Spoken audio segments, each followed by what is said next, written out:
ఒరే ఆగు ఆగు, నేనే పెట్రోల్ ని. ఈ రోజు నుంచి నా మీద, నా తమ్ముడు డీజిల్ గాడి మీద రేట్లు ఏ రేంజ్ లో పెరిగాయో మీకు తెలుసా? అసలు దీని వెనక రాజకీయ నాయకులు కుట్ర ఉందో లేదో చూద్దాం రండి.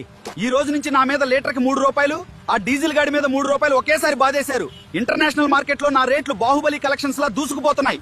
దీనికి కారణం అక్కడ అమెరికా, ఇరాన్ కొట్టుకు చస్తున్నాయి. ఇటుపక్క రష్యా, ఉక్రెయిన్ ఏమో 4 సంవత్సరాల నుండి మీసాలు మేలేసి మిసైల్స్ తో దాడి చేసుకుంటున్నాయి. సగం వీళ్లు చేసే పెంట వల్ల అయితే మిగతా సగం ఆ అమెరికా డాలర్ గాడు రోజు రోజుకు జిమ్ కెళ్లి కండలు పెంచేస్తున్నాడు. మన రూపాయి ఏమో 3 రోజులుగా భోజనం చేయడం వీక్ అయిపోతుంది.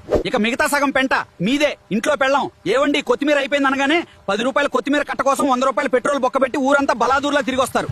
పక్కున్న కిరాణా కొట్టుకి నడిచెళ్లడానికి బద్ధకం. ఇక పల్లెటూళ్ళలో అయితే మరీ ఘోరం. ఇంట్లో బాత్రూమ్ ఉన్నా సరే దొడ్డికెళ్లడానికి కూడా 4 కిలోమీటర్లు బండేసుకుని పోతారు.